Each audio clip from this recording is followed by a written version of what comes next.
Hello everyone, today we are going to learn basic TinkerCAD tutorial how to use X-ray connector. So as example, I will insert simple objects. You can insert this pyramid. And then if you want to use Excel connector, you can go to SimLab, click this icon, and then click the Excel connector and path into your workspace.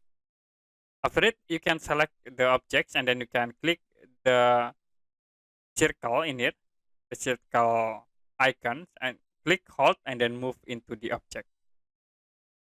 Now you can set for the motor torque in here settings, and this is for the motor speed. After it, you can play by clicking this play button.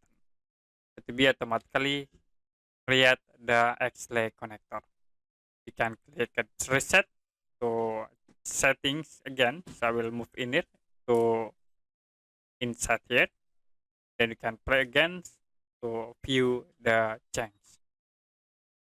Okay, that's it for a basic TinkerCAD tutorial how to use X-ray connector. If you have any question about tutorial, you can comment below this video.